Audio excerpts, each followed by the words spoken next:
वंदे मातरम। जय हिंद। मैं चक्रधारी संस्थान से प्रमोद त्यागी। अगर किसी को सच सुनना पसंद नहीं है तो कृपया करके उनके लिए हमारी वीडियो नहीं है। जम्मू कश्मीर में जैसे ही कांग्रेस ने अपने घोषणा पत्र की सच्चाई बताई, वैसे ही उग्रवादियों ने आतंकवादी ढंग से जम्मू कश्मीर में 25 पुलिस वालों को बुरी तरह से किया घायल।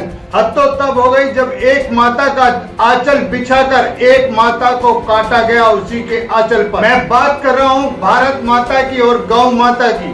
कांग्रेस पार्टी के घोषणा पत्र की गूंज के बाद आज सारे राष्ट्रवादियों को सोचना होगा कि अगर कांग्रेस सत्ता में आती है तो वो किस तरह का उपद्रव मचाने की साजिश करने जा रही है।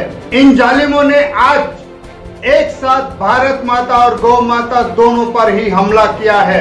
इन्होंने उपद्रव करके और कांग्रेसियों ने अपना घोषणा पत्र जताकर ये साबित कर दिया है कि ये देश के अंदर किस तरह का आतंक मचाना चाहते हैं। इन लोगों ने अपने घोषणा पत्र में दर्शा दिया कि हिंदुओं अब तुम्हारी खैर नहीं। अगर हम आज भी परशुराम नहीं बने तो भारत से हिंदुओं का नामो निशान मिट जाएगा।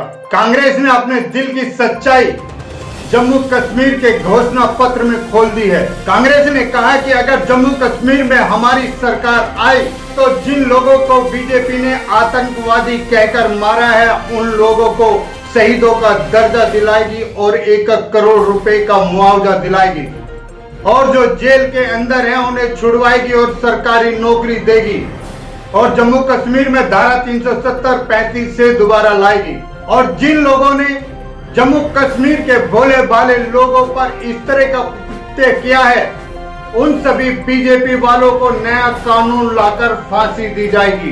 कांग्रेस सदा पाकिस्तान के साथ रही है और आगे भी रहेगी। हमारा ये संकल्प है, एक बार हम जीत गए तो बेचारा पाकिस्तान जो बीजेपी के आने पर दर बदर ठोकर खा रहा है उसके भी खुशहाली के दिन आ जाएंगे। जम्मू कश्मीर की जनता से ये हमारा वादा है और बीजेपी का कितना भी बड़े से बड़ा नेता हो उसको दंड स्वरूप फांसी दी जाएगी। और ये हमने अपने संकल्प पत्र में लिखा है जिसका आदेश हमारी मैडम सोनिया गांधी ने दिया है जो कांग्रेस की अध्यक्षता है।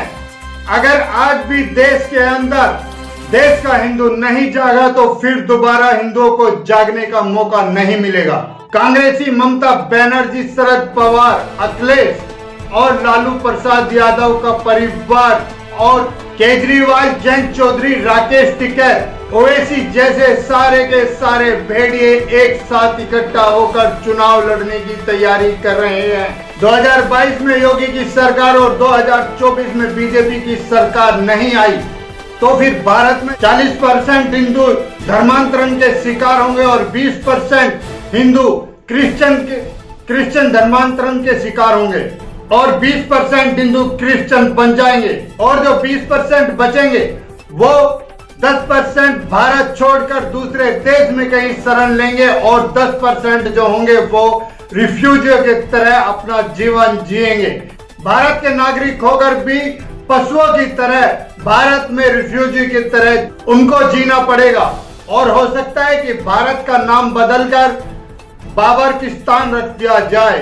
तुम पेट्रोल और गैस के चक्कर में लड़ते रहो और उधर ये लोग अपना मिशन पूरा करने की तैयारी कर रहे हैं। रही बात महंगाई की तो 96 रुपए का पेट्रोल तब भी था जब 2013 में कांग्रेस की सरकार थी और दालें 96 रुपए केजी का रेट पकड़ रही थी और दालों के रेट और तेल के रेट 200 रुपए पहुंच चुके थे। उस समय तो किसी ने महंगाई नहीं की। जो आज हम बीजेपी सरकार के ऊपर ताना कसी कस रहे हैं महंगाई के ऊपर, तब की महंगाई के कई रीजन है।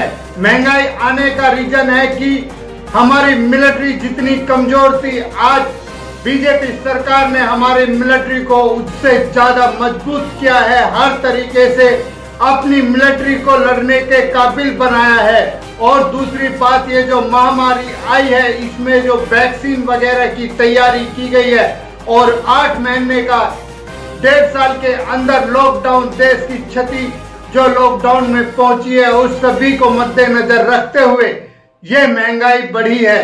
क्या हम देश के लिए इतना भी बलिदान नहीं कर सकते? अगर हम देश के लिए इतना भी बलिदान नहीं कर सकते तो हमें भारत में रहने का कोई अधिकार नहीं है। आज मैं राष्ट्रवादी और हिंदुओं के लिए ये लास्ट वीडियो बना रहा हूं। अगर आज की ये वीडियो सुनकर भी हिंदू नहीं जागा तो हमारे लाखों राष्ट्रवादी हिंदू जो हिंदुओं को जगाने की कोशिश कर रहे हैं वो सब व्यर्थ है।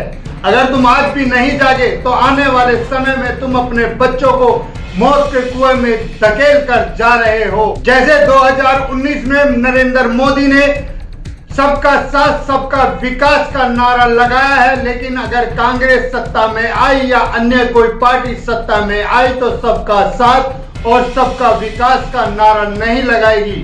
वो सिर्फ एक ही नारा लगाएगी कि मुस्लिम और क्रिश्चियनों का विकास और सभी का सत्यानाश। लेकिन मैं फिर भी आज आपको आगाह करता हूं कि आज वो समय आ गया है। अगर हिंदुओं को राक्षसों से बचना है तो 2022 में योगी सरकार और 2024 में बीजेपी सरकार को लाना सुनिश्चित करना होगा।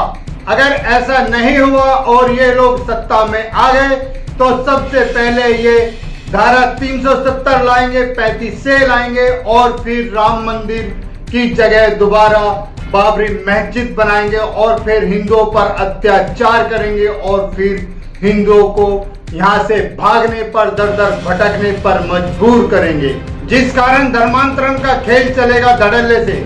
और फिर आप लोग अपनी जमीन जायदाद बेचकर, अपना घर द्वार बेचकर दर बदर भटकते फिरोगे। अपने ही देश में दर दर भटकना तुम्हारे नसीब बन जाएगा।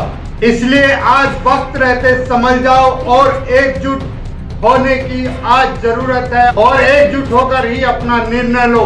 अगर हम अलग अलग समुदाय में बटे रहे तो हमें कोई पूछने वाला भी नहीं बचेगा और हिंदुओं के राष्ट्र भारत से हिंदुओं का ही नामो निशान खत्म हो जाएगा। ये एक कड़वा सत्य है जो बहुत से लोगों को बहुत बुरा लगेगा, क्योंकि मुझे इस तरह की धमकी मिलती रहती है, क्योंकि सच बहुत कड़वा होता है। जब तक ऊपर वाले ने सांसें दी हैं, जब तक मैं भारत के लिए राष्ट्र हित में सच बोलता रहूंगा, चाहे उसका परिणाम कुछ भी हो।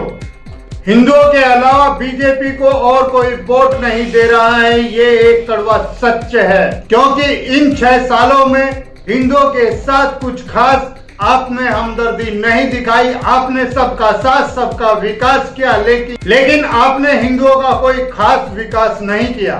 आप कहीं ना कहीं गांधी की नीति पर चल रहे हैं। हिंदुओं की बगल में बैठकर हिंदुओं के ऊपर ही अत्याचार ढा रहे हैं। जो आजादी से पहले गांधी ने और आजादी के बाद गांधी और नेहरू ने हिंदुओं के ऊपर ढाया था और जिसका परिणाम हम आज भी भुगत रहे हैं। इसी के साथ देश की सच्चाई के लिए, देश के लिए जीना, देश के लिए मरना। अगर किसी को हमारी ये वीडियो अच्छी लगी हो तो लाइक करें, शेयर करें, कमेंट करें और बेल आइकन दबाएं और सब्सक्राइब जरूर करें। अभी मैं अपनी वाणी को विराम देता हूं। वंदे मातरम।